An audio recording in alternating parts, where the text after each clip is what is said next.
here today is because you might have an interest in wildfire, or you might be wondering what is the current state of the research when it comes to wildfire, and what do artists have to say about wildfires. These are some images from the Bighorn Fire. Who was here in July of 2020? Okay, most of us, a good number of us, right? When our mountain was on fire for over a month. And at times it did burn fairly high severity, but a common question that we had at the tree ring lab was, oh, wildfires are just awful. We really need to suppress them the instant that they happen. And that's one of the commonly held assumptions about wildfire, that all fire is bad. When in fact, the portions of the Bighorn Fire burned low and moderate severity fire, and it did exactly what it was supposed to in areas that needed to burn.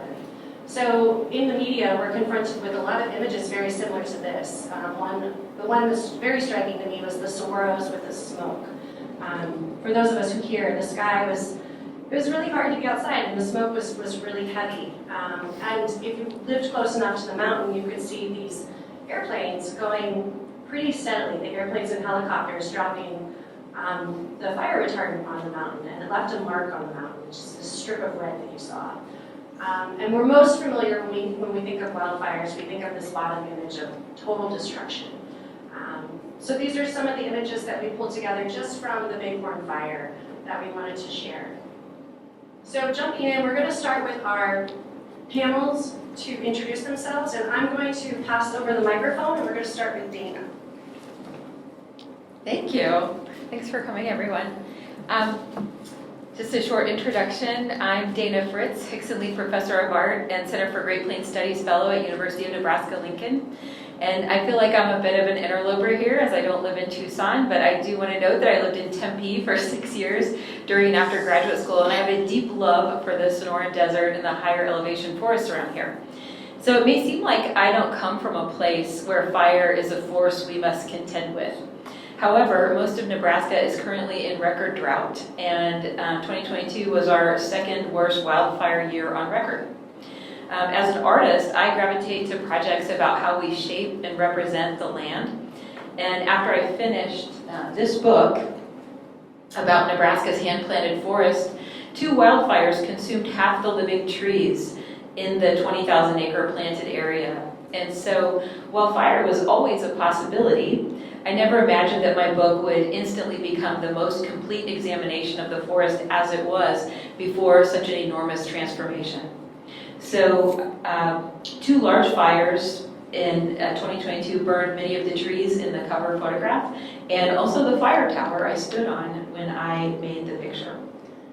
Ready for the next one?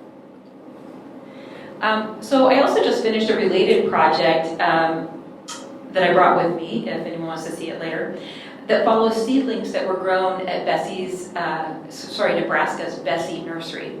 It was the first federal tree nursery and was founded in 1902 at the only treeless forest reserve to grow seedlings for a hand-planted forest.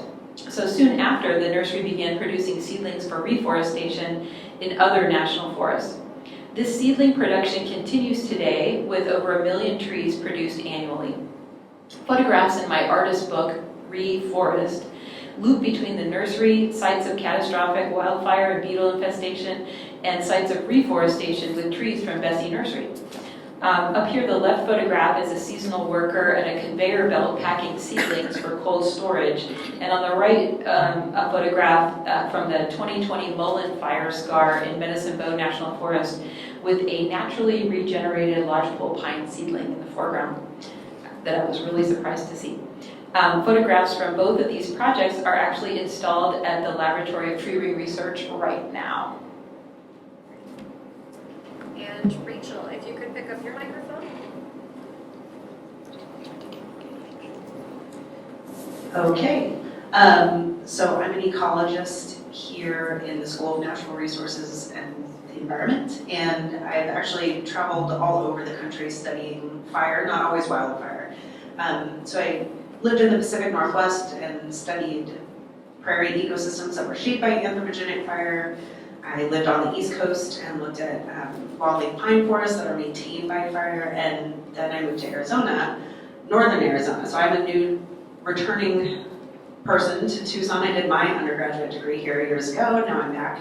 But I was up at Northern Arizona University for 5 years, and during that time, we experienced a number of wildfires. This image is from the museum fire, which occurred about a mile north of downtown Flagstaff and is one of our primary research sites. But while I lived there, we evacuated our house due to the Raphael fire and then drove down to Phoenix through the Backbone fire while the Telegraph and Mescal fire was going on. It's been an eventful 5 years that I've been back in Arizona for a wildfire ecologist. And so I think I have one more slide. So we're really trying to understand in my lab how human behavior and human actions are altering natural processes, particularly wildfire. So in Arizona, we study the impacts of unusual severity wildfire. So as you'll probably come to see during today's talk, wildfire is a natural part of our southwestern ecosystems, but the intensity of the fires that we're experiencing are new, and they're a legacy of a lot of decisions made over the last 100 years combined with climate change. And so our lab is looking at in part at how these newer, more severe fires are changing ecosystems in Arizona. And then we also want to understand how policies and human behavior impact wildfire risk. So some of the research I do looks at how people maintain their properties, how they understand their wildfire risk, which grew out of my own experiences living in Flagstaff in a neighborhood with 600 or 700 people living in the most wildfire-prone part of town with exactly one way in and one way out, and realizing my neighbors had no idea what kind of risks they were facing. So my research is just really informed by wildfire in the Southwest. Martina? Hi, I'm Martina Shinel. I teach here. I'm a professor in the School of Art and chair of the program of photography, video, and imaging. So thanks for having us, Pamela. I'm a reluctant fire researcher, having been caught in several. So in the past, I guess in the past decade, my photographic series titled Secondary Nature examined human interaction with the landscape and highlighted ways that we alter, mediate, and represent it. I tended to do my research on volcanic islands, volcanic areas including Japan, Korea, Hawaii, and the Azore archipelago. My images in the past have simultaneously referenced the manipulation of nature while acknowledging forces of nature. Undersea volcanoes create islands that appear and disappear, precariously fragile, shifting ground, lava beds, geothermal vents, etc. In 2019, my focus shifted to frame the work through the lens of a rapidly changing climate at a time when the term natural disaster no longer seemed natural. So the series these images are from is titled 2020, kind of like an eye chart read, Notes on Visibility, and bear witness to the effects of 2027 raging wildfires that were burning while doing field research in the Newberry National Volcanic Monument in Central Oregon. So the title references obviously both site and the year they were produced, and more specifically the ability to see as in perfect vision, that the chronology of my images basically are just the opposite of that. So the majority were made in Smith Rock State Park, a collapsed volcano, basically an underground lava chamber. The air quality in the high desert upon arrival was deemed the most hazardous in the world at that time, as visibility dropped from 10 miles to 890 feet. As similar conditions were playing out across the West, fueled by years-long mega droughts, high temperatures, and strong winds. Thank you. Molly? I'll go ahead and give you my microphone. Thank you. Is it on? Yeah. Okay. Yeah, hi everyone. Good afternoon, and thanks for coming, and thank you for inviting me to the panel. My name is Molly Hunter, and I'm research faculty here in the School of Natural Resources at the University of Arizona, and have a long career in fire management, fire science, and teaching, starting out as a firefighter way back when my knees didn't ache and my back didn't ache all the time. But now I work really full-time for a federal organization that funds research that is meant to directly support the management decisions of people who are working in fire. And so it's a partnership between the Department of Interior and the U.S. Forest Service. It's called the Joint Fire Science Program. And so my job is to kind of keep up to date on all the latest science, whether that be related to firefighter health and safety, or the interactions between fire and climate change, or invasive species in fire, and try to guide the program into supporting science that's really going to inform the challenges that managers are facing today. Also, one thing I really like about the program is it's really designed to make sure that we're funding science that's highly, highly relevant. That means we have to really understand what managers are going through and have deep kind of connections and conversations with managers and practitioners to understand their science needs. And one way we do that is by trying to insert ourselves in the management community as much as possible. So everyone in our program maintains some kind of qualification to serve on incident management teams, those teams that are going out and managing fires. And so my particular qualification is as a public information officer. So those are the people that go out and interact with the community and interact with media and while the fire is going on to make sure everyone is aware of what the fire is doing and whatnot. So that the photos there of me are on the Bighorn Fire. Yeah, that's it. Okay, Jonathan? Just turn this off. I'm Jonathan Horst with the Tucson Audubon Society. Fire has been kind of with me since I got to Arizona 18 years ago. Came here to do some research on band-tailed pigeons and immediately got kicked off of Mount Graham because of the fire that was burning up the top of that mountain. At Tucson Audubon, we work pretty cross-jurisdictionally. It's nice to be able to take research like some of my colleagues up here are producing and implement that. But one of the things that we've noticed, and it comes up in conversations over and over again, is that different agencies are pigeonholed, different municipalities are pigeonholed, and things like wildfire are cross-jurisdictional. And some of the impacts are also cross-jurisdictional. A fire in the Coronado impacts King County flood control to the tune of millions and millions of dollars with sediment and rivers, that sort of thing. One of the interesting things I think is that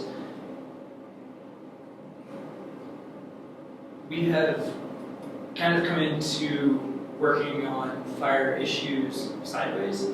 And it's because of doing our work to preserve birds and their habitats, and sometimes we're working up in the Sky Islands where fires are natural. Much of the work that we do is in the lowland desert where fires do not co-evolve with Sonoran uplands. And it's been a little bit of an issue trying to work with our membership. People say, why are you doing this? Why in the world do you have a third of your organization working on invasive plants? Well, if we're trying to protect saguaro forests, that's the primary threat. So one of the big projects that I want to quickly mention is very much spurred by the Bighorn Fire and the bushfire in the Tonto National Forest, where 400,000 plus saguaros were killed. We have a project where we're trying to help replant saguaros after fires because they're not going to regenerate on their own very quickly. We're trying to help facilitate migration to areas that are typically desert grasslands that are projected to become desert into the future. And the bulk of the work that we're doing is trying to take the best stands of saguaros and make sure that we're preventing invasive plant encroachment, whether that's stink net or buffelgrass or mountain grass, but trying to maintain those particular areas. And then the last piece is, if an area has a wildfire that wipes out mature saguaros, you're looking at a minimal 150-year proposition before the habitat pieces that those mature saguaros are providing are able to be present again through the saguaros themselves. And I'm specifically talking about woodpecker and flicker cavities in those saguaros that 14 different species of birds need in order to nest. So we're also working on, if you want to flip to the next, oh, you already are, never mind, sorry, thanks, good work. We're working on trying to replicate or create nest boxes that artificially replicate saguaro cavities. Yeah, so there's lots of ways that you can get involved with some of the work that we're doing. Start off with tucsonaudubon.org/saguaro. And there's a bunch of copies of the Flycatcher, our periodical, on the back corner if anybody wants some entertaining reading. And now, Steve, if you'd like to go ahead. Sure. Your slide got out of order, so. Oh yeah, just go to the second slide then. I'm not sure if it got in the right spot, so we'll just let you introduce yourself. Fantastic. I had a lot of good stuff on that slide, just so everybody knows. My name is Stephen Miranda. I'm the Forest Fire Chief here for the Coronado National Forest, as well as the National Park Service. We do a service-first organization here, and we do that because it provides efficiency in our work and our responses, and it's just better for the taxpayer. I started my career in fire management almost nearly three decades ago. It hurts to say that, you know what I mean? But and in my time from a fledgling firefighter to where I'm at today, what's been incredible is just to see how the dynamics of fire has actually changed on the landscape. You can, with my own eyes and my slideshows that I've seen over time, remember when that light switch occurred, and knew at that point that we were going to be challenged into the future, and that's why we're here today, is we're discussing these challenges. I do have a degree. I'm not a researcher. I do use research with the Joint Fire Science Project and amongst other researchers. I'm an end user of that product. When we talk about management and management decisions, that's me with the agency administrator using this critical information that research gives us to come up with the best plan for that particular fire.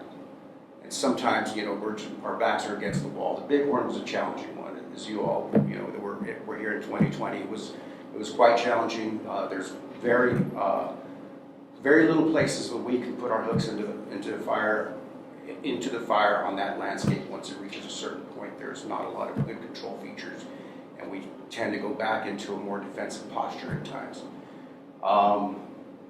I'm excited to be here. I'm glad you all made it, and I look forward to this panel. We're going to take the microphone back. Thank you. Okay, turn it off. Turn it back. So we're going to pass the microphone when we have whoever we call on to speak between the two tables, because we need to keep this one over here for us. I'm going to switch between PowerPoints real quick, so while I do that, we'll go to a slideshow. You might be wondering, in part, about the sponsors for this panel today. It came out of an idea that both Ellie and I had. We were part of, and Kelly as well, but we're talking about the current cohort. We were in DC because we were part of the American Geophysical Union Voices for Science, and Ellie was on the policy side, and I'm on the media and communications side, and I said, let's do a joint event. And we both said, yeah, that sounds great. And we're like, who else can we get to join us? And we thought, Kelly, because she did this last year. And so we came up with the idea of having an opportunity to bring artists and scientists and conservation groups and the Forest Service from the policy side all together. There is one set of voices that are not here today that we were not able to line up, and those are the Indigenous voices, because there's much to be learned about Indigenous burning practices. And so, unfortunately, we were not able to line up someone to be part of the panel today, but we are very delighted to have these lovely people here. So we've broken our panel into 4 themes, starting with how does art and imagery center the discourse on wildfire? And then the other sections that we have look at scientific knowledge and policy. We're going to look at constructing ways of knowing. And finally, we're going to end with the 2020 Bighorn Fire. So I'm going to start off with the imagery questions, asking both Dana and Martina and Steve these questions, but we'll start first with Dana. So there's no shortage of powerful images and videos when it comes to natural disasters like wildfire. Artists provide visual stories as points of entry into conversations about the health of forest and the destructive and healing aspects of fire. So Dana, as a photographer, how does your work leverage artistic expression to communicate about wildfire? I can bring this one. Okay. Thanks. I don't know if this is like a bait and switch or not, but in both my recent projects, the general subject is forests. And while many of us know that fire is an essential part of forest ecology, other people who look at my work often do not. And so they might think they're going to go to a show or look at a book and see trees, but they will also see fire as a transformative force that is both destructive and regenerative. And so it's really, it's so important to me that one of the 3 essays in my book was about fire. So I think I try to make it clear, even if that's not what people are asking for. Martina? And for me, the subjects, places, and methodologies that I use are centered on my own very visceral response to place. And the basis, that's the basis for all of my creative work, is through an experiential kind of being there. So the opacity of the smoke images from Smith Rock really does work against ideas of representation, a lack of clarity, limited ability to see into the landscape. In some ways, they reference both a mid-19th century geological survey work, and in other ways, the Romantic era 19th century paintings of the Sublime, and a pretty dark post-apocalyptic beauty. Thank you. And Martina, another question for you. How can artists shape the public dialogue on forest resilience? In terms of one of my ways, I guess, is through the work of the more recent work of mine that'll probably cycle through, and it's of the slash files that I found in late November back up in Central Oregon. So that's the newest work.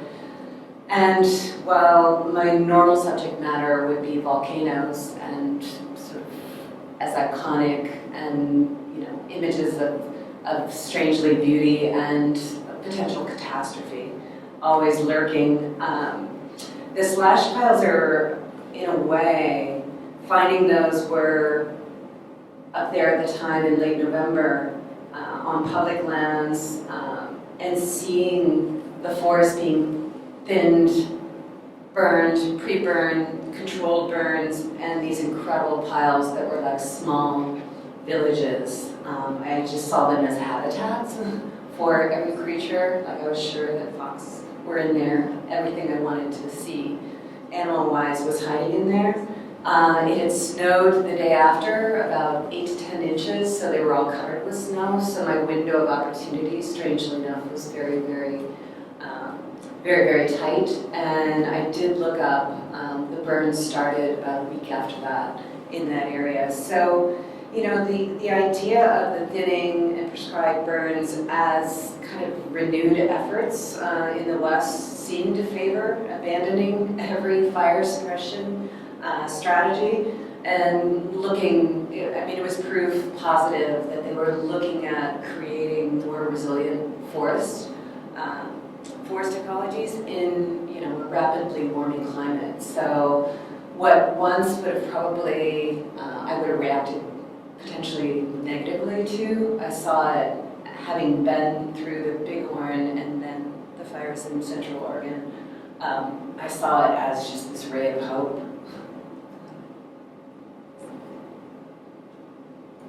If you would pass your microphone to Stephen, I have a question for Stephen now.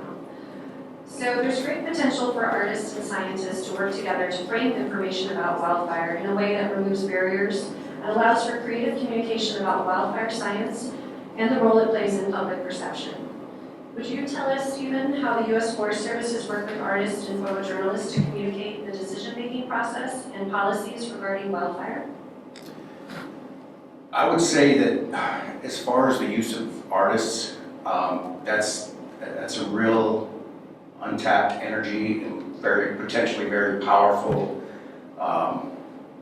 tool that we can use as an agency. In my mind, just hearing what you stated on the treatment, observing those treatments, getting the photographs of the pre and post, and then understanding that, to be able to communicate that to others.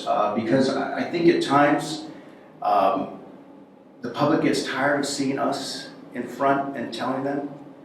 But if it comes from those that have, I feel like I have a spiritual connection to the land, but an artist just has a way of informing that more through their vision, through their photographs, through their paintings, and I think that's something we really need to tap into. As far as photojournalists, we do try, and we do very well when there's a wildfire and it's impacting communities, and there's evacuations. They line up to see the fire. They want to be taken up to the fire line. They want to see the air tankers. They want to see the firefighters and those steep ground, and it's there's like a romance to that. There's a draw to that, and they say if it bleeds, it leads. That's an old cliche, but it's for real. And I think that's an unfortunate side of how we maybe don't emphasize enough in the agency, that we should have these journalists lined up and bringing them out and seeing this pre-work, the prescribed fire, to see the thinning and help paint that picture for them and why it's important, and make that help them spread the message of how important that is to the public. Because the public is very concerned about devastating wildfires for good reason. We see it every year. We see it more and more every year. We see it in our backyards. But they don't see all the work that's happening on the mountain, that's been happening all winter up there, because there's no interest. So I think through these photojournalists and the artists, we can gain that interest in a way that can help us get the message out. And with population shifts, we've seen the population shift over the last 30 years from people in urban environments going into the wildland-urban environments, wanting to go get away from the cities and move into the woods. And they don't necessarily come with a real understanding or a tie to the land like those that have grown up in those places. And so how do we inform that population shift, that paradigm shift, that those folks that all they had seen in their cities in the East Coast or the West Coast, I won't single out the East Coast, just the bad fires. Just the bad fires. NBC Nightly News, ABC News. It's, you see these fires in California, all these people getting evacuated. So I think we have the ability to do that. I think the way to gain that interest is potentially through the arts, because they have a way to grab the soul of the receiver. So. Dana, would you like to add anything? Yeah, I loved your answer. That was great. I worked really closely with Forest Service staff, but it was a project that I initiated, and I contacted them. I had amazing cooperation from Nebraska National Forest, and that is Bessie Ranger District is the hand-planted forest, and I worked closely with the nursery manager, the head ranger, fire manager. I was allowed to go on a prescribed burn in the grasslands. That was amazing. And so all of those photographs are in my book. But I also work with a silviculturist in Medicine Bow and in Pike National Forest. And It was amazing to learn from these folks who are on the staff of the Forest Service, and I think that they were kind of surprised at what I wanted to communicate, but they were enthusiastic in giving me access and information, and I think there's so much potential for collaboration, like you said, and I hope that I can, have another opportunity to collaborate. I mean, I will continue to photograph at Nebraska National Forest because I'm very curious to see how the 2 large fires have transformed the land there. But yeah, I think it's a great opportunity. Excellent, thank you. We're gonna go ahead and bring up Ellie, and she'll continue our discussion. Thanks, Pamela. Shifting gears a little bit, I have some questions about scientific knowledge being used in policy. So I'm a climate scientist, I do climate research, and I think I speak for many research scientists when I say we often want our work to be useful in policy and applied. But of course, there are ways to do this better than others, and I'm wondering if these questions are going to be directed primarily toward Molly, Steve, Rachel, and Jonathan. Questions about collaborations and efforts to do that any of you have experience with. So starting off, if any of you could describe some examples of successful collaborations between scientists and policymakers that you've been involved with, and what made those studies or partnerships successful or less successful, and any of the 4 of you, feel free to jump in. I can start. It's off. Yeah. It's on. There we go. Yeah, I can speak a little bit to at least the perspective from the program I work with, the Joint Fire Science Program. So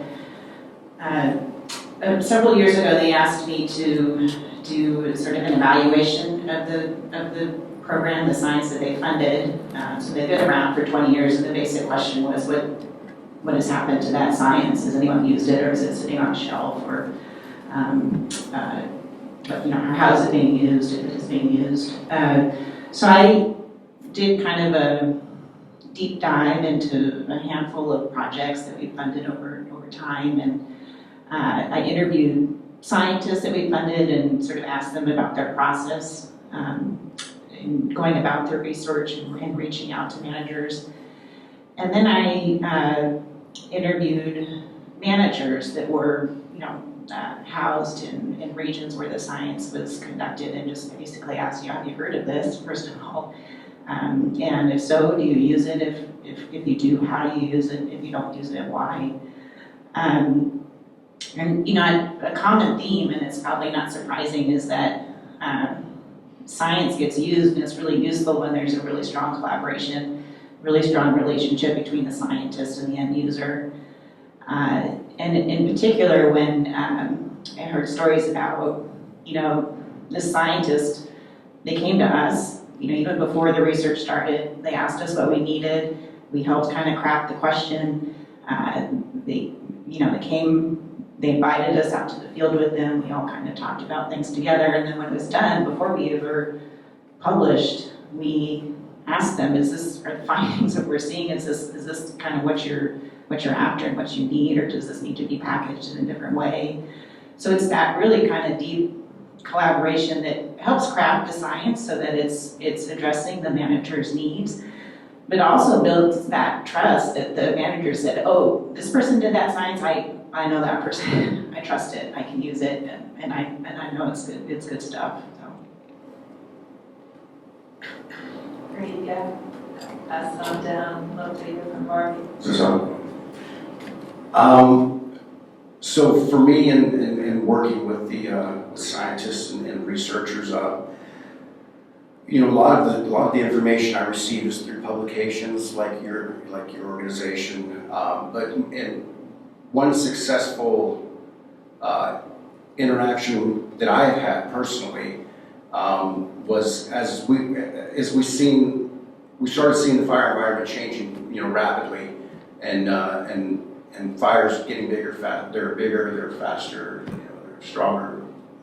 That's a superhero, but in any case, so we were recognizing that, and as the agency, they were tasking us to accelerate our restoration, do what we can to protect these critical watersheds, the infrastructure that is found within the national forest that goes through national forest, like power lines that feed major cities, the water that we drink, protecting that, and then protecting, those outside of the boundary, that live there and live near their homes, and so that was daunting to think about. So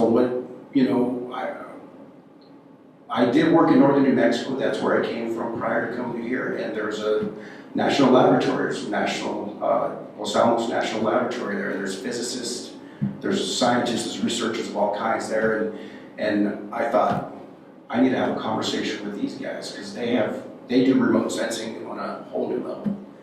And we talked, and I explained my problem and where I needed to precisely do some work in the short term and work our way up for the long term. And they thought about it, and they came back to me and they said, well, we have an algorithm that we use for remote sensing that we're able to detect tanks and other weaponry in the desert. And we give that intel to Department of Defense and other intel agencies. But we could be able to look at what you're looking at and wanted to know and modify that algorithm in a way that we can identify and classify your vegetative problem. Our canopy bulk densities, the interlocking of the crowns, the canopy-based height, how to be able to get that measurement out and put it into, I think it was at that time, it was like a 10-meter resolution, which was fantastic, and give us an output of what that stand vegetation looked like along with surface vegetation, and put it into a program, a model called Farsight that was developed on the Forest Service side by Mark Finney, which would help us see what the results are of a fire ignition under whatever conditions we put in. We would use more of the worst conditions to try to figure out where we wanted to put our treatments. And it was a success. We were able to modify that algorithm. The two national forests in northern New Mexico, we did remote sensing across that with it. We ground truthed it through sampling and monitoring, and it was pretty darn accurate. So that was one success that I had.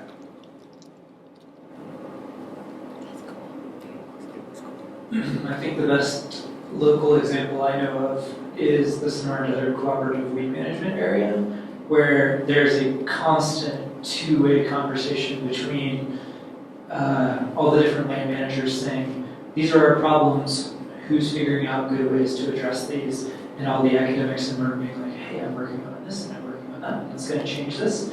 And then they're providing new and awesome tools for us to do better management. The second layer of that question that maybe is missing is that it also has to get translated to the public. And as a conservation organization, sometimes that ends up falling to us because for whatever reason, the popular environment, people don't trust the government, sometimes they don't trust scientists, and sometimes they are more okay with your friendly local conservation group. So we try to do that, but we also end up taking a lot of heat when we start implementing things that aren't well understood. But yeah, it's definitely an interesting interplay there. But yeah, that group is a fantastic group with two-directional conversation between managers and scientists. Yeah, that's a great point about the additional importance of the science communication bit on top of that. Rachel, do you have anything that Only a little. So I have less experience working directly with policymakers, but I have been engaged in a project back up in Flagstaff, thinking about how we communicate science effectively to prevent loss of structures and loss of life during wildfire. And one of the things that's really been revealed to me through that project, so we're trying to understand how socioeconomic status intersects with wildfire risk, and how and whether people understand how to fireproof their house, in response to wildfire risk, and if they're even aware of what makes A community. My battery's died. Well, I have backup.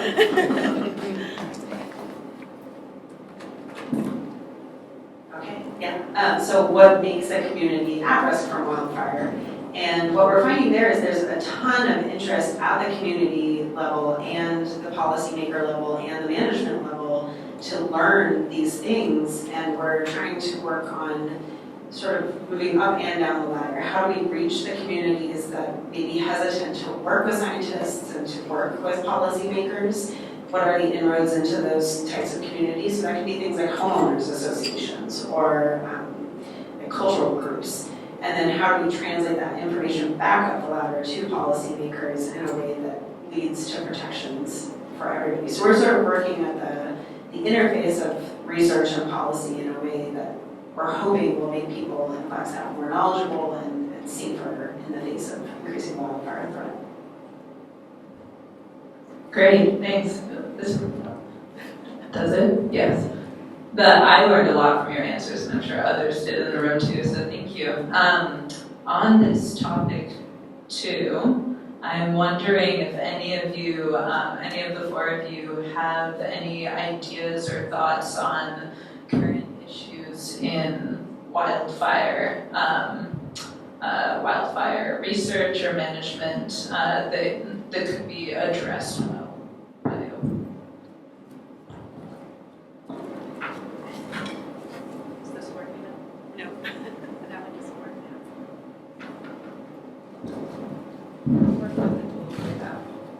Can you hear me if I just speak very loudly? Yes. Just keep it further from your Yeah. face. Yeah, that's good. Are you sure? There you go. Thank you. Any gaps in our knowledge of policy that could be addressed with like a study that you can think of right now? Like what needs to be known? I can keep rambling because So the study we're currently engaged in is kind of an interesting way in which sometimes new knowledge is revealed through unintended tools. So the grant that we're working with is a NASA grant, and NASA has this great remote sensing-based tool called NASA Firms, which gives updated information about wildfire locations and perimeters on a pretty frequent basis, and most people aren't aware that it exists, and a lot of agencies and citizens don't use it. And so we got some grant money to understand why people don't know about it, why they're not using it, but at the same time, this allows us to ask some really pressing questions about people living at wildland-urban interfaces, which is Flagstaff. So Flagstaff is really emblematic of a lot of the problems happening in the western United States where populations are growing in densely forested areas that are at high risk of wildfire. And we know that the more people you have at a wildland-urban interface, the more likely you are to get unintentional ignitions of fire, plus lightning-started fire that threatens people's lives. And so we're using this tool to both understand how people use NASA firms and why they don't, but also just to assess the general knowledge of people living in Flagstaff about their wildfire risk. And I think that's really an emerging area of research where basic research can help inform policy, is trying to understand what do people know. As has been pointed out, a lot of people in Arizona are transplants from somewhere else. They've only ever seen maybe really densely stocked forests that are not so lots and lots of trees in the forest where historically we would have had just a few very spaced out trees. So their idea of what the forest looks like is historically inaccurate and increases their wildfire risk. And so their properties may be really stocked with trees, and the trees might touch their roofs, and their whole neighborhood, my old neighborhood, totally overstocked with trees. And people just accepted that that's what the forest looked like and didn't really consider it any kind of risk to their life. But in fact, it is. And so we're trying to assess that knowledge and trying to understand how fire impacted communities, how that breaks down on racial, socioeconomic lines. That knowledge or access to knowledge is really an emerging area of helping protect people from wildfires, and that can help inform policy as we move forward.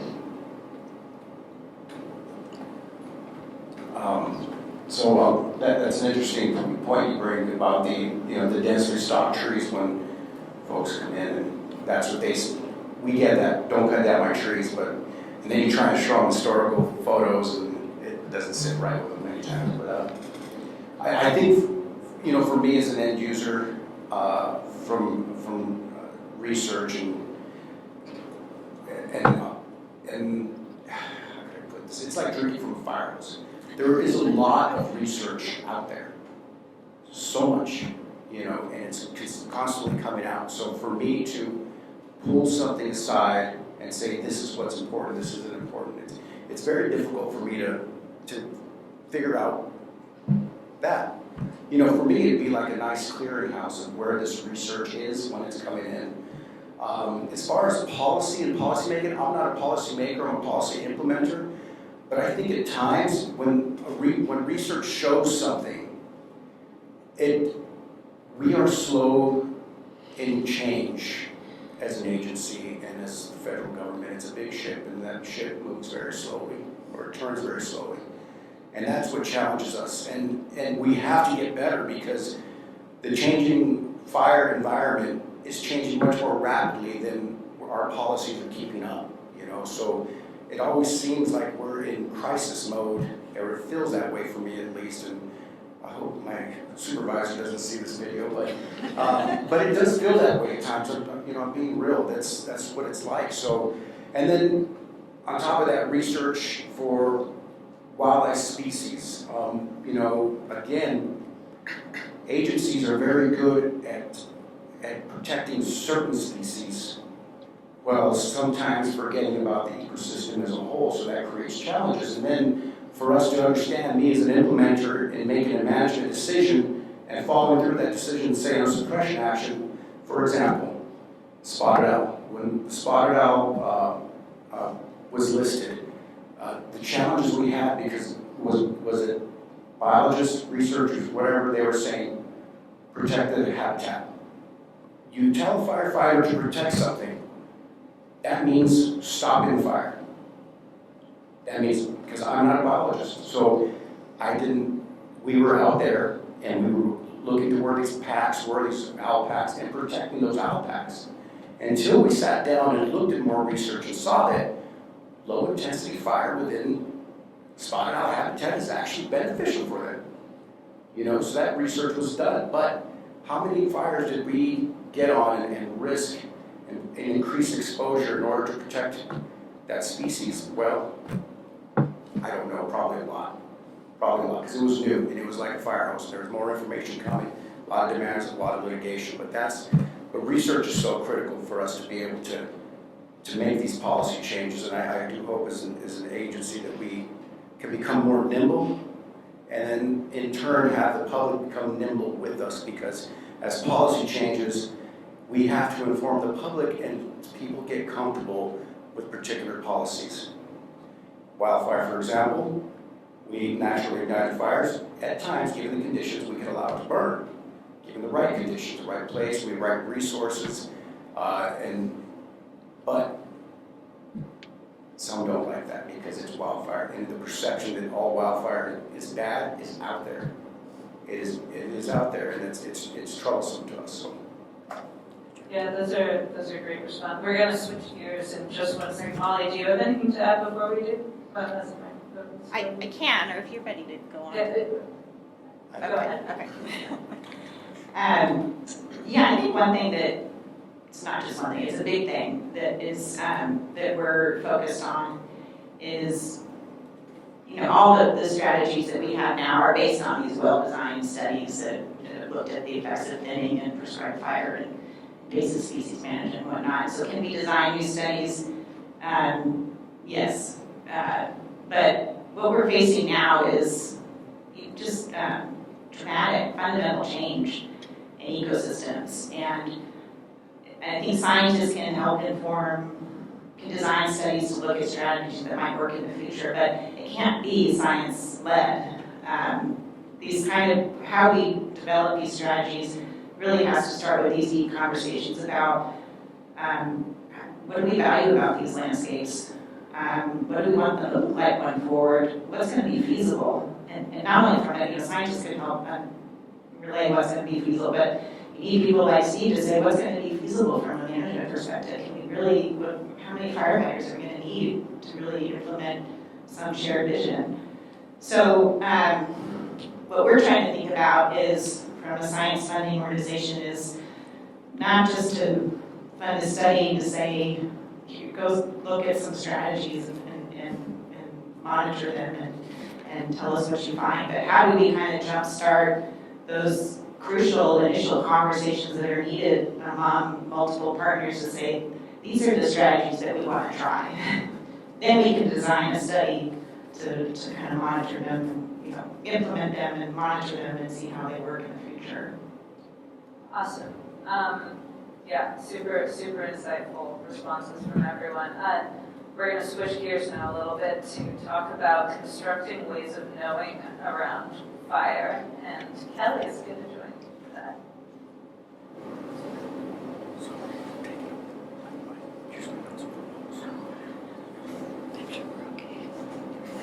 Can you hear me? Yes. Okay, so you all had great answers to a question in this next section about constructing ways of knowing. So as a scientist that was a part of the Voices for Science program on the policy track as well, I learned a lot about how policies get made, and that shaped the way that I thought about myself as a scientist and the way that I think about how science should work. And so a lot of these questions are kind of geared towards how in art, or in policy, art, and science, we can strive to incorporate ways of knowing from different communities, cultures, and forms of expertise. And so, since we haven't heard from the photographers in a little bit, this question is for Martina and Dana. How do you use photography to highlight different ways of knowing for your audience? And Martina, or I have my Dana, you have the mic. All right. Okay. Thanks for that great question. That's super open-ended. I think it was Rebecca Solnit who said when she wants to learn about something, she writes about it. And I think my process as an artist is similar in that I become interested in something and I learn about it through both photography and research, and I translate my research and photographs into a visible structure that reveals my way of understanding a subject, which is certainly not the only way to understand a subject, but it kind of gets translated through my vision, I guess, and my structure.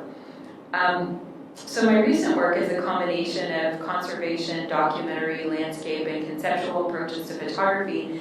And I hope to present a complex and, to use Donna Haraway's word, tentacular subject through pictures and words that reaches into history, philosophy, ecology, and other areas. And I suppose most people enter my work visually through the pictures, but I hope that they will consider the other dimensions of the subject that I study and ponder in making the work. I couldn't make my work without these other ways of knowing. Yet I approach all of them foremost as an artist. And maybe like the last thing I'll say is working in black and white, that removes my photographs from kind of a current reality and into a contemplative space to ponder what they might represent or be about. And to me, the human and non-human patterns, in the case of the forest, I'm looking at patterns of rows and waves. Those kinds of patterns are more visible in monochrome, and hopefully they lead viewers to consider the forces that shape the land. And so that's what I've been interested in, is the land as kind of a system that's shaped by forces that are human and non-human. And of course, one of those important forces is fire.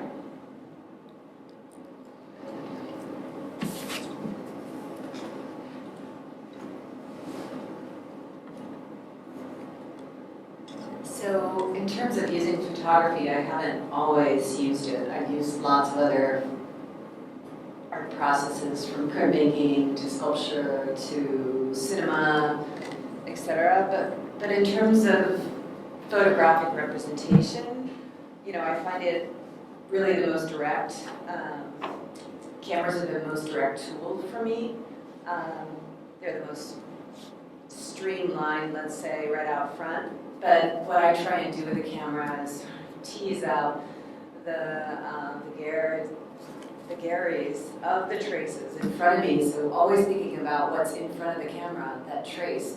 There's always something there that's denoted, what's within the frame. But it also, a lot of photographs can be read as a text and broken apart as a text, broken down, and art students are really good at this kind of interrogation. But I think that, for me, I try and point to, my photographs point to phenomena that are outside of the frame. And, thinking about every photograph as being pulled out of a context, and you can make it whatever you want it to make, that's something that I exploit in big ways. I think my photographs are kind of slow, like a slow food movement. They take time to sort of figure out what it is I'm trying to get at. I tend to not make really explanatory photographs. They tend to sort of deal in the poetics, in metaphor, simile. They're more, they connote more than they denote in some ways, but I use a very straightforward approach. So it's like a double edge in some ways. So I'm always looking at photographs as just really a trace of evidence, but a lot of times I think the meaning resides right outside the frame, that they're always pointing to something else. Great, thank you both. This next question is, we can maybe start with Jonathan or Steve. Is about something that came up a bit before about communicating with the public in ways that the public know or understand wildfire, this concept that maybe all fires are good or bad, and maybe especially with regard to things like prescribed burning that are necessary and good, but produce smoke, which has an often negative perception, and just how your thoughts on how best to deal with that, what ways of communicating, knowing, understanding are helpful, and kind of how you go about that public perception. Not very well. Just being completely honest, that is one of the most difficult things for us as an organization, because it's really difficult to get a format where people listen past the first soundbite. It's why I suck in an interview. Thankfully, this format allows a little bit more grace. But yeah, one of the things that most of our members are birders, and the vast majority of birders are very visually driven. There's a very small 5 or 10% maybe that are auditorially driven, but most of them are very visual. And so when we can capture people's attention with an image, or when we can turn a sentence into a picture, we do a lot better in our communications. And behavioral science has proven that over and over again. But yeah, it is very difficult for us as an organization to find opportunities to create those messages in a way that get people to listen past the first blurb and get to the nuance. And I don't have an answer on how to do it better right away. Do you? Of course. The good and bad, that's very black and white in my mind, because fire on the landscape is dynamic, and wildfire, for example, it can be bad at some point, and it ebbs into good, and it flows back to bad, and because fire does not burn at a constant on the landscape, it's changed by humidities, it's changed by time of day, it's changed by the slope, the fuel type it's in. So good and bad, it's hard. In those circumstances, it's very difficult to communicate to the public. It's even challenging for some people within the agency to understand that, because it's a complex discussion, you know, it's a complex subject. But to make it more black and white, I think, you know, smoke is challenging. And it's not a perception, it's a reality. Smoke is dangerous to some people. It is harmful to some people, and in particular, the PM 2.5, the particular, you know, microns, it's 2.5 microns or less, is very damaging, can be very damaging to the lungs. You know, 70% of wildfire smoke consists of particulate matter 2.5. So we have to find ways to manage that smoke. And smoke is one of the more difficult things to manage, and it's one of the most difficult things to model. That's something that we have not been able to nail down is, you know, transport and smoke and where that smoke's going to settle. So we use very old ways of trying to manage that smoke, and it's when we're doing prescribed burn, for example, it's prevailing winds. Where are our prevailing winds to send that smoke into a place where there wouldn't be sensitive receptors? And by sensitive receptors, I mean schools, hospitals, facilities where the elderly live, you know, places like that. So we have to be very good, and we have to be very dependent on folks to do that forecast. So at one point or another, you know, we started displaying, well, this is what you can get in a wildfire situation, and started showing those numbers, how much PM 2.5 and what the air quality is as opposed to in a prescribed fire situation. And that is very helpful. People can understand that, and you give it to them in a way that it's almost their choice. You can have it this way where there is no control or there is no mitigations, or you can allow us or support us in doing it through prescribed fire and management ignited fires, and so that we can plan when that smoke's going to disperse away from your community. It's not saying it's not going to settle there. You know, for some weird reason, an inversion sets in, something happens, temperature drops, it sits right down. Things happen. You know, there's even in northern Arizona a case of what they call a super fog situation. It caused a fatality on a freeway, on the interstate there. That was very difficult to predict. In fact, it was not predicted. It just happens. So we got to be open to the public and let them know we're not perfect at this. We are doing our best at this. And until that modeling and that science can catch up on that smoke dispersal, we'll continue to have challenges. Thank you.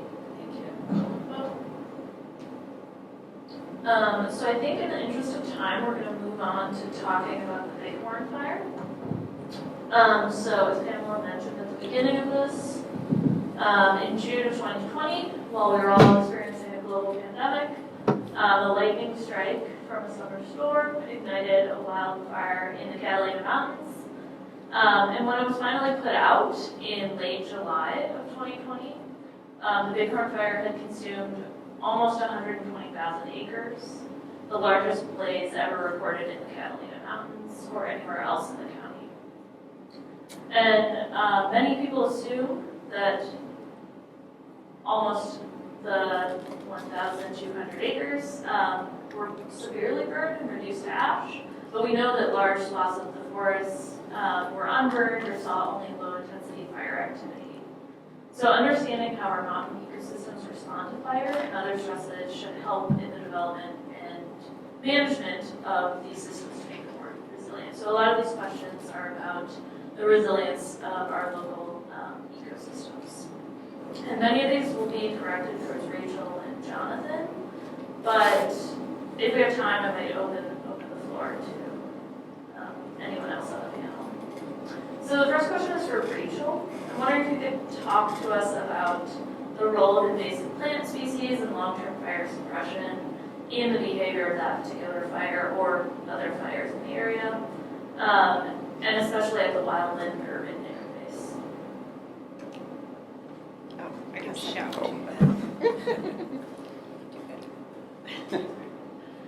Thanks, yeah, so I wasn't living here during Bighorn Fire, but of course I'm familiar with it and certainly familiar with awful grass invasion, which is a huge issue. And I actually teach about this topic here.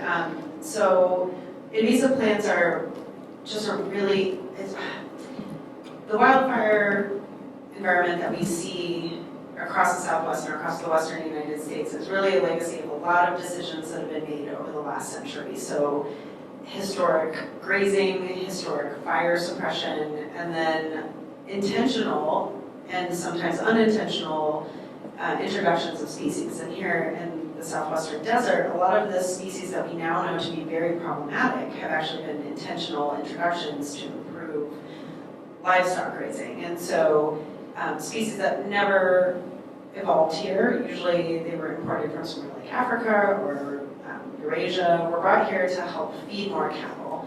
And humans are just really awful at predicting their consequences, especially in an ecosystem. And so now we have these plants that are they're here, they're well established, and while they do provide food for cattle, they have a lot of other characteristics that nobody ever thought to measure. And so in the case of the Bighorn Fire, one of the big issues was this introduced grass, buffalo grass, which is a perennial grass, meaning it lives for multiple years, grows very large, it grows much closer together, and sort of these stands of all one species, so you don't see this intermixing of species like you might see with native grasses. They all grow together in this big sort of swathe, and they grow really close together, and they produce a lot of fuel, and they burn at higher temperatures than native grasses, and then right after they stop burning, if they get a little moisture on them, they regerminate at even higher density. So buffalo grass carries fire well, promotes fire, it grows right up against the base of things like saguaros, which are very sensitive to fire, that did not evolve with fire. So we know historically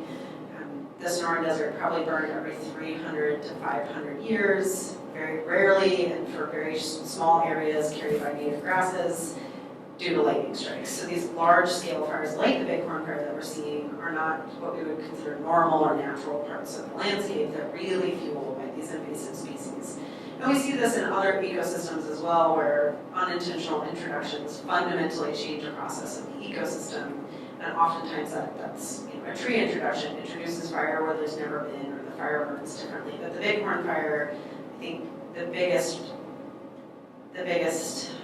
fuel source there, or the biggest risk, or even to Tucson itself, was this buffalo grass carrying fire into new places. And we now know, through research being done here at U of A, that fire was different enough from fires we've seen in the past that we're actually seeing ecosystem type conversion. So things that were historically oak woodlands are not coming back to oak woodlands, and things that were historically pine forests are not returning to pine forests because they burned differently than they ever historically would because of the presence of buffalo grass. So it's a really big issue, and I'm sure it's a really big issue for bird habitat too.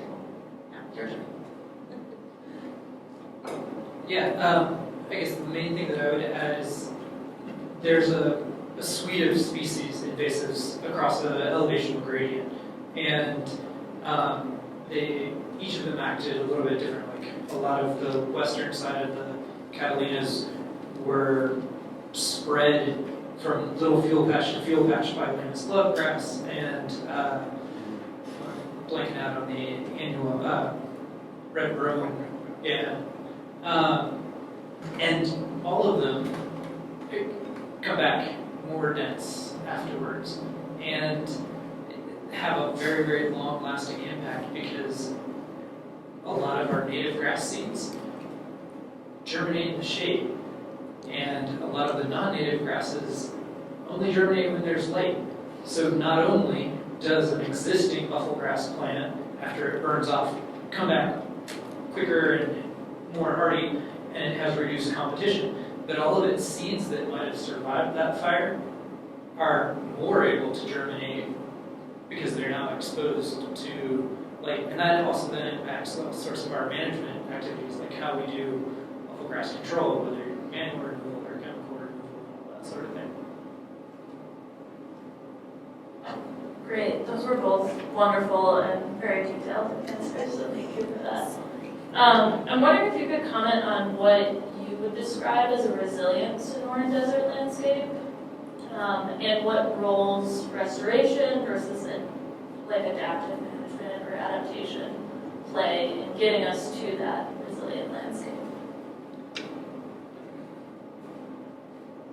I have seen saguaros described as a very resilient species numerous times, including by UVA's College of Science. And I personally disagree with it. They're exceptionally vulnerable. They did have a fairly fast radiation at one point, but they are so vulnerable to fires. Their germination is, you have to have a wet monsoon followed by a good tropical storm season, followed by a wet winter, followed by another wet monsoon for them to have any chance.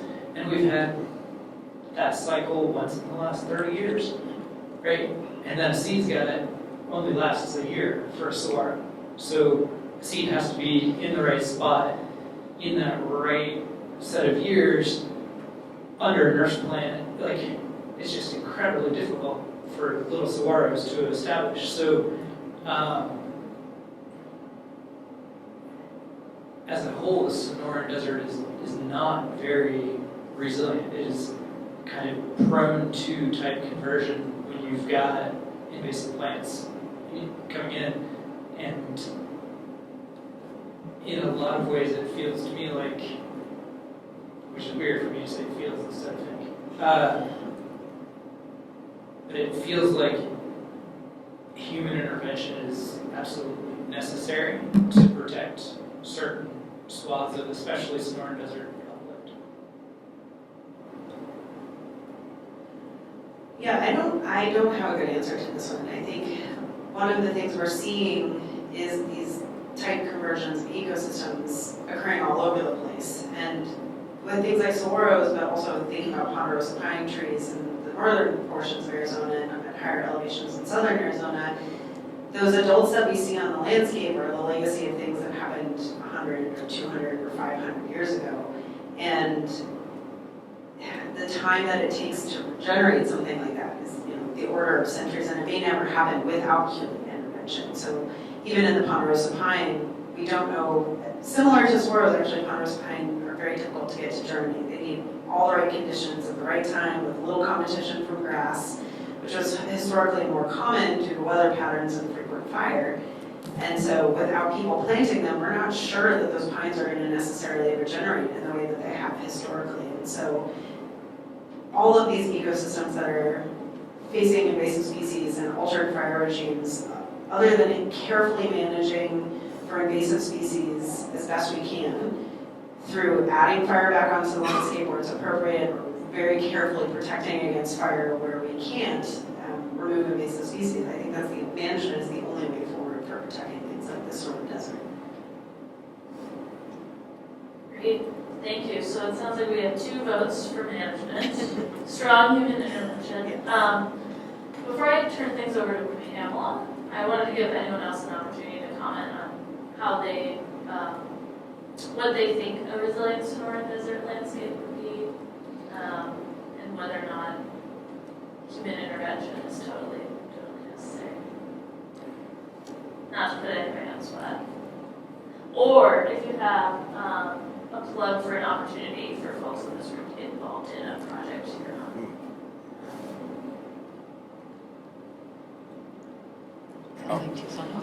Excuse the reach. As a small conservation nonprofit that lives on volunteer effort, there's all sorts of opportunities. tucsonautavan.org/saguaro. Planting saguaros, doing invasive plant control. We have volunteer events for basically everything. We also are starting to try to have more alternate forms of engagement because people care about and protect. Well, people protect what they care about and care about what they know. We're trying to have groups of artists getting together and painting the Sonoran Desert for an afternoon and then talking about what's jumping out about each place, or people writing stories about in the Flatcatcher magazine up there. There's a couple of pages of what saguaros mean to me. So we're trying to get more opportunities for people to engage in those formats. There's lots and lots of ways that you can help us out anyway.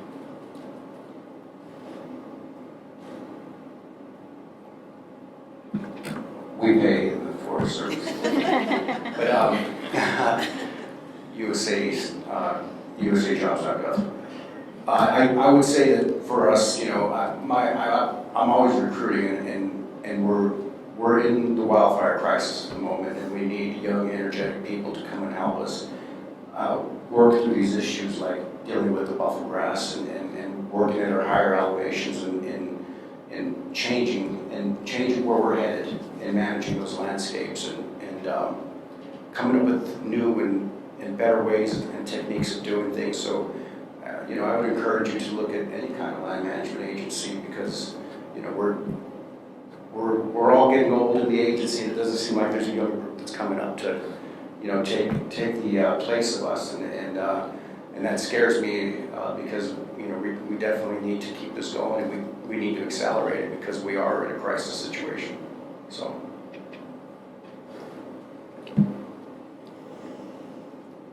Before we end for the afternoon, I'd like to open it up to the audience. Does anybody have any questions that they would like to ask our panelists or comment from today?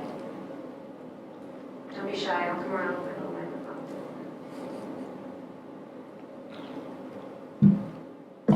This question's right here. Okay. Well, I'll just ask our panelists before we move on to the next day. Is there anything else that anyone would like to share with the audience before we? Well,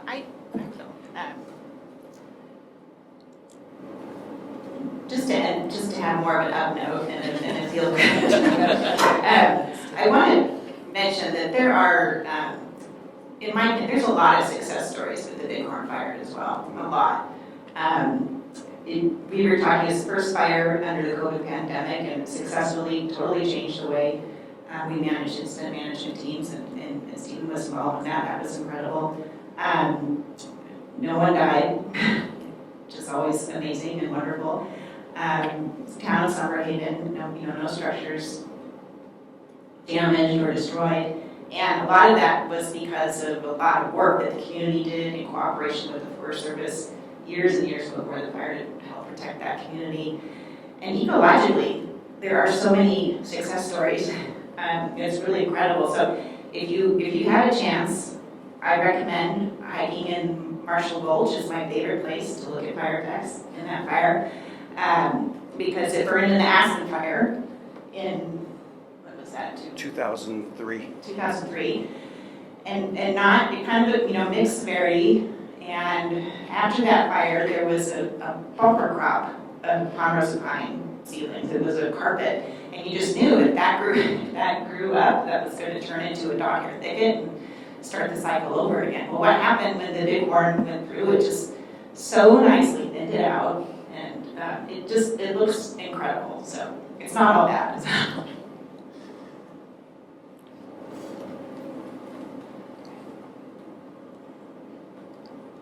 We're still on. I think one of the best things to come out of the Bighorn Fire was the coverage, the series that was produced for the community through and aired on PBS. I thought that the panels were incredible, the scientists were incredible. I understood what was going on much, much better, and that's one of the reasons why I became really interested in fire. Is because it felt, in the middle of a lockdown, it felt really apocalyptic. I will admit that. I'm not used to looking up. I'm a West Sider. I'm not used to looking up and seeing, all the red from the fire retardants, the blaze, the glow, the smoke. I mean, none of those things are, in all the years I've lived here, haven't been that normal for me. They've been really occasional, but I thought that series did a really great job of reassuring everyone who loves Mount Lemmon, the Santa Catalinas, that there's a really big success story there, and there was a lot of care and consideration that went on, and it wasn't just let it go with no boundaries, but really understanding that the way the fire skipped around, that a lot of the critters survived. They went underground. That was one of the things that kind of made my stomach hurt daily, was thinking about the Sky Islands, a really diverse, biodiverse area that's one of a handful in the world. I just thought that it was so well handled that it spun me around in a really good way. And I think that a lot of community members realize the treasure there and understand more so now what letting it go means. There was also for me a little bit of a glee when I saw the photojournalist's images of the Chinooks filling from pools, from backyard swim pools. So that was a big yay for me, knowing that that's what was, available, and there they were, and, go on, not having a pool in my backyard for them to fill from, but a community pool in the neighborhood.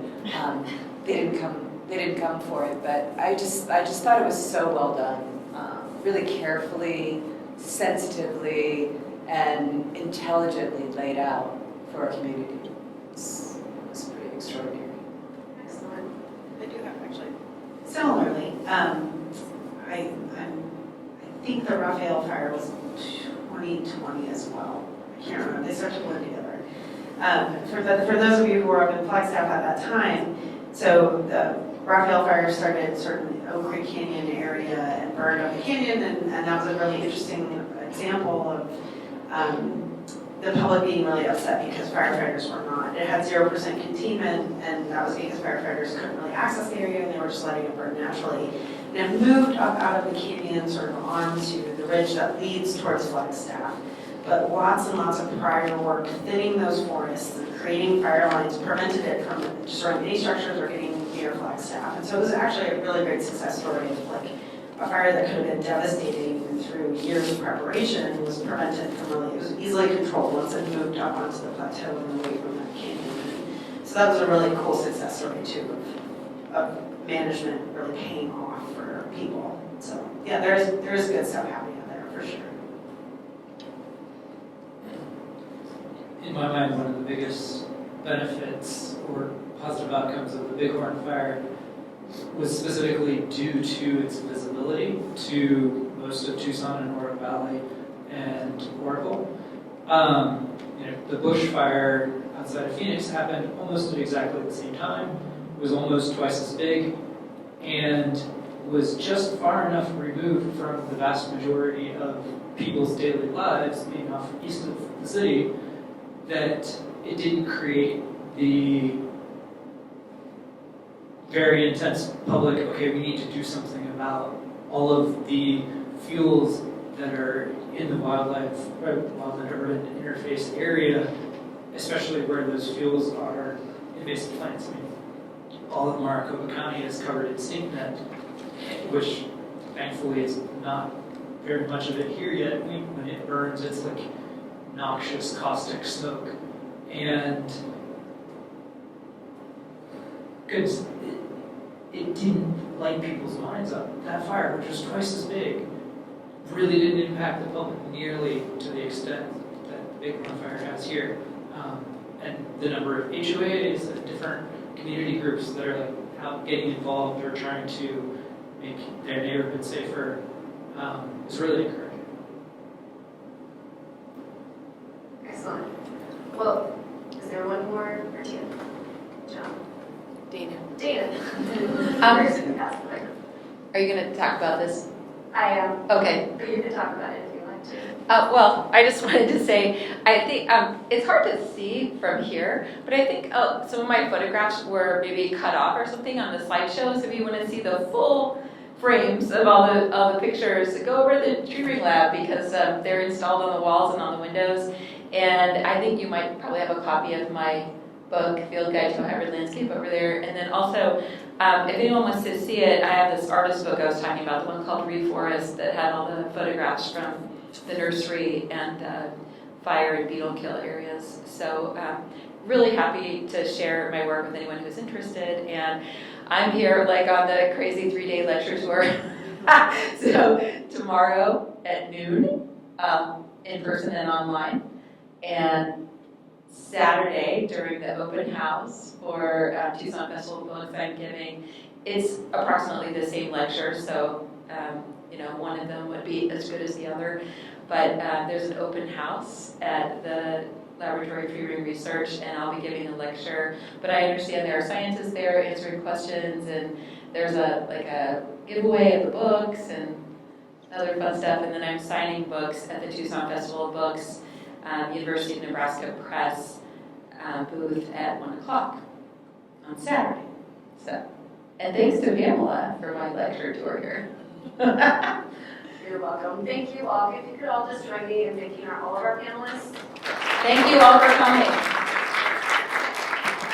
So as Dana mentioned, we do have a series of wildfires, so if you can't get enough, one, come to our happy hour this evening.